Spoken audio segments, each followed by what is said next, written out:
raadiyoonii Dirree Shaggar. raadiyoonii Dirree Shaggar. raadiyoonii Dirree Shaggar.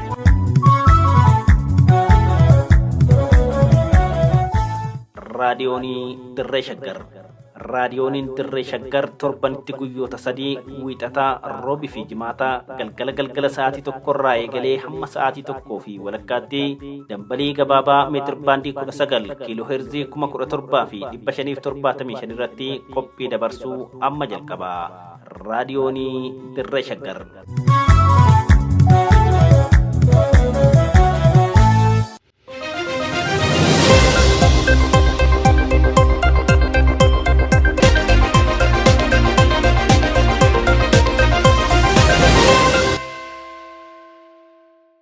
Ashamaa harka fuune akka moltan kabajamtoota dhaggeeffattoota raadiyoonii Dirree Shaggar. raadiyoonii Dirree Shaggar irraa oduu guyyaa isin dhageessisaa kan isin faana turmoo an iftuu galataati. Salaaleetti uummanni gamtaan bahee garee finxaaleeyyii Amaaraa qolachuun ibsame. Waraanni mootummaa godina Qeellam Wallaggaatti barsiisaa tokko ajjeese. Aanaalee godina Shawaa Lixaa keessatti dhaabbileen tajaajila hawaasummaa kennan hedduun hojii dhaabanii jiru jedhame. Kanneen jedhanii fi kanneen biroos kan isin biraan gahu ta'a. Amma xumuraatti nu waliin tura.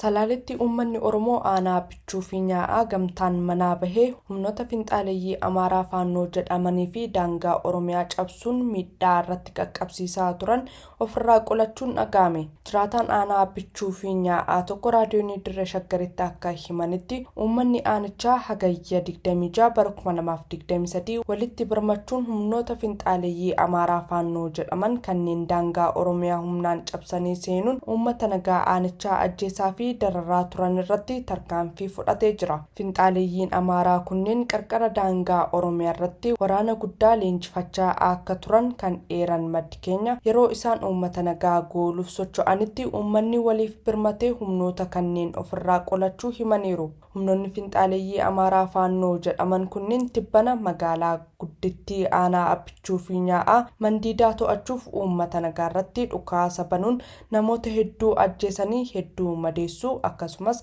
namoota hedduu konkolaataadhaan fudhatanii deemuu kan dubbatan maddi keenya yeroo kanatti garuu battaluma finxaaleeyyiin Amaaraa kunneen dhukaasa bananitti hawaasni aanichaa waliif birmachuun tarkaanfii cimaa ta'ee fi abdii kutachiisuu irratti fudhachuun ofirraa deebisuu himan. Finxaaleeyyii Amaaraa kanneen irraa loltoonni hedduun ajjeefamuu ragaa kan bahan namni kun kanneen booji'aman illee hedduu akka ta'an raadiyoonii Dirree Shaggaritti himan. Qaamni kamuu meeshaa gurguddaa hidhatus humna uummataa injifachuun abjuudha kan jedhan namni kun Oromoonni hunduu akkuma Oromoota aanaa bichuu fi nyaa'aatti gurmaa'ee diina qeesaatti isa waraanuu dhufe qolachuu qaba jedhan. Abbootii qabeenyaa dabalatee ergamtoonni garichaa aanaa bichuu fi nyaa'aa keessumaa magaalaa mandiidaa mandheeffatanii odeessa garichaaf kennaa turuu kan himan maddi keenya uummanni qaamota kanneen irratti xiyyeeffachuun hordoffiisaa akka jabeessus dhaamaniiru. Boruu Lataatu gabaase. Oduudhuma finxaaleeyyii Amaaraa waliin wal qabateen humnoonni finxaaleeyyii Amaaraa magaalaa Bishooftuutti wal gurmeessuun miidhaa ilmaan Oromoo irratti geessisuu wixineessaa jiraachuu jiraattonni magaalaa Bishooftuu ganda kattaa fi naannoo ishee jiraatan raadiyoonii Dirree Shaggaritti himan. Magaalaa Bishooftuutti jiraataan aanaa Bishooftuu ganda kattaa migiraa odeessa raadiyoonii Dirree Shaggariif qoodaniin humnoonni finxaaleeyyii Amaaraa kunneen wal gurmeessuun bakka namni Oromoo kophaa jiruttii fi ofii itti baay'atanitti haleellaa meeshaa waraanaatiin deeggarameen miidhaa qaqqabsiisuuf wixineessanii raawwisaa irratti bobba'anii jiraachuu himan. Jiraataan aanaa Bishooftuu ganda kattaa migiraa sodaa nageenyaasaaf maqaasaa eeruu hin feene kun ganda kattaa migiraatti finxaaleeyyiin Amaaraa meeshaa waraanaa fi maallaqaan wal ijaaranii yaalii ajjechaa uummata Oromoo irratti raawwachaa jiru jedhan. Akka isaan jedhanitti finxaaleeyyiin kunniin abbootii qabeenyaa sabaan Amaaraa ta'aniin kan qindeeffamanii fi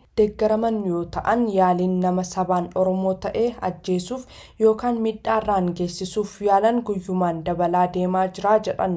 Finxaaleeyyiin Amaaraa magaalaa Bishooftuutti wal gurmeessan kunniin sochii isaanii kana kan hammeessan sakatta'insa tasaa torban tokko dura mootummaan mana isaanitti taasiseen meeshaa waraanaa seeraan alaa hedduu irraa guuruu hordofee akka ta'e eeruun kan poolisii nutti waamee meeshaa keenya nurraa guursise Oromoodha qabata jedhuun haaloo bahiinsaa fi kaayyoo finxaaleeyyummaa galmaan gahuuf yaalii ajjechaa kana raawwachuutti akka argaman himan. Ganda kattaa migiraa keessatti abbootiin qabeenyaa sabaan Amaaraa ta'an kanneen garee kana maallaqaa fi meeshaa waraanaatiin deeggaraa jiran akkasumas kanneen ijaaruun uummatatti bobbaase namoota akka Lammaa Kallalau kan meeshaa waraanaa kilaashii fi shugguxii eeyyamsiifatee qabu, Sannaa Ejjiguu innis nama meeshaa waraanaa kilaashii fi shugguxii eeyyamsiifatee qabu, Geetinnat nama jedhamu akkasumas Alam Asfaawwasan, Kabbuu Asfaawwasan, Ayitanaw Gizaa'uu fi Shimallis Asfaaw namoota jedhaman akka ta'an jiraattonni kunneen saaxilaniiru. Haaluma wal fakkaatuun aanaadhuma Biiftuu ganda Qooftuu jedhamuttis qindeessummaa abbootii qabeenyaa sabaan Amaaraa ta'an namoota Wubishet Zawduu fi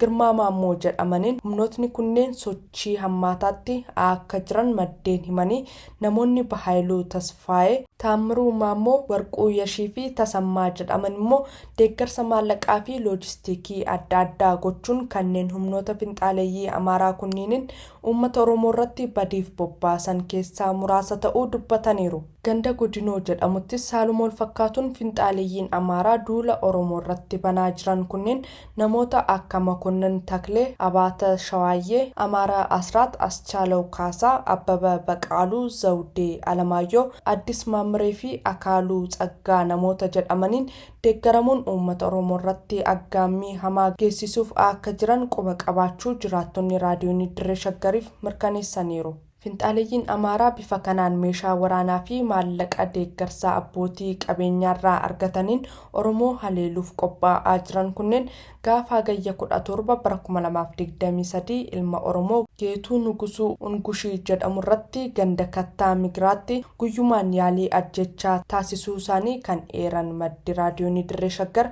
iyyanaaf qaqqabaa dabarfataa turee fi birmannaa hawaasaatiin ajjechaarraa baraaruun akka danda'ames ragaa bahan. Miseensonni finxaaleeyyii Amaaraa dargaggoo Geetuu Nugusuu irratti yaalii ajjechaa raawwatan kunneen Asnaaqaa Aggonaafirii fi Taayyee Tafarraa kanneen jedhaman akka ta'an barameera kan jedhan maddi kun eega guyyaa sanaatti namoonni sabaan Oromoo ta'an bahaa fi galaarratti yaaddoo nageenyaa qaamolee kanaarraa isaanitti dhufeen shororkaa'aa jiraachuu ifoomsan. Hawaasni naannichaa humnoota kunneeniin poolisitti saaxilee hiisisuullee abbootiin qabeenyaa garee finxaaleeyyii kana duuba jiran maallaqaan hidhaarraa hiiksisuu maddeen himanii finxaaleeyyii Amaaraa Bishooftuu keessatti miidhaa uummatarraan gahaa jiran kunneen gurmuun waan socho'aniif lafa hojii fi geejjibaan imalanittillee nama Oromoo yoo kophaatti argatan arrabsoo eenyummaa tuquu fi doorsisa adda addaas irraan geessisaa jiraachuu dubbataniiru. Humnoonni finxaaleeyyii Amaaraa faannoo ofiin jedhan kan naannoo Amaaraatti nageenya uummataa jeequun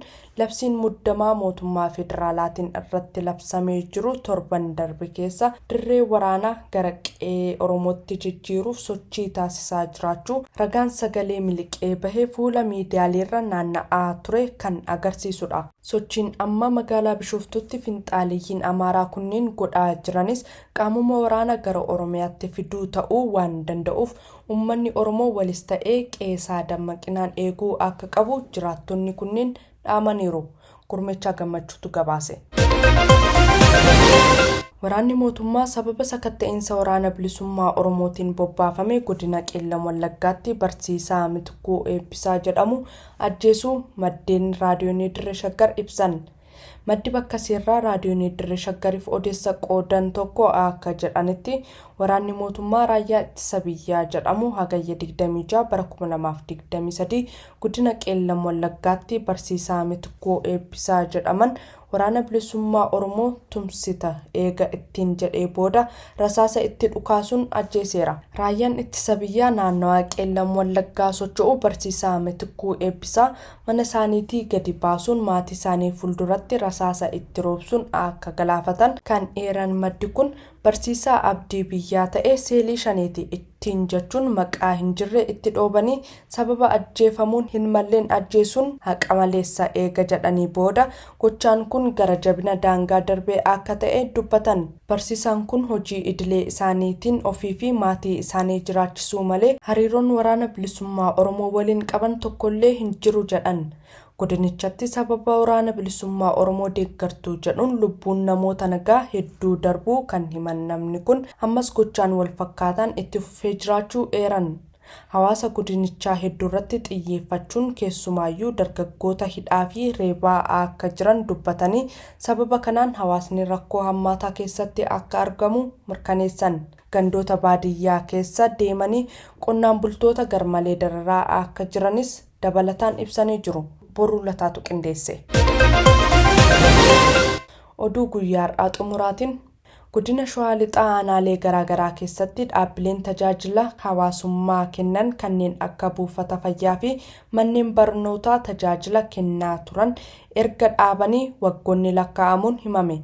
Jiraataan magaalaa Amboo dhimma kana itti dhiyeenyaan quba qaban tokko raadiyoonii Dirree Shaggaritti akka himanitti dhaabbileen tajaajilli hawaasummaa aanaalee godina Shawaa Lixaa hedduu keessatti kanneen buufanni fayyaa fi manneen barnootaa erga tajaajila idilee isaanii dhaabanii waggoonni 3 lakkaa'amuu isaatiin hawaasni rakkoo ulfaataaf saaxilamee jira. Guutummaan guututti uummanni aanaalee akka Amboo, aanaa Ilfataa, aanaa Cobii, aanaa Gindabarat, aanaa Jalduu, aanaa Meettaa Roobii, aanaa Ada'aa Bargaa fi aanaa Calleyaa keessatti keellaawwanii fi buufataaleen fayyaa akkasumas manneen barnootaa sadarkaa tokkoffaa tajaajila kennuu dhaabuu isaanii kan eeran maddi kun mootummaan Bilxiginnaa hawaasa godina Shawaa Lixaarraa tajaajila hawaasummaa kutuun rakkoo hammaataaf saaxilee jira jedhan. Manneen barnootaa sadarkaa tokkoffaa fi buufataaleen fayyaa cufaman kunniin waraana bilisummaa Oromootiif tajaajila kennaa jiru sababa jedhuun mootummaan Bilxiginnaa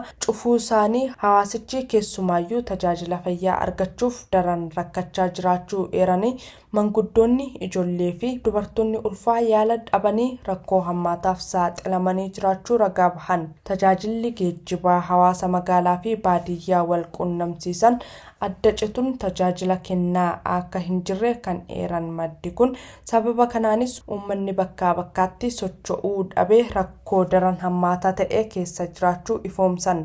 Boruu Lataatu qindeesse.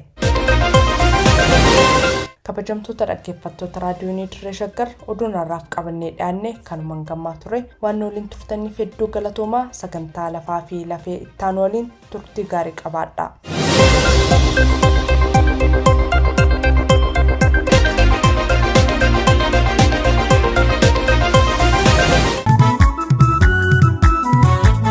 raadiyoonii Dirree Shaggar.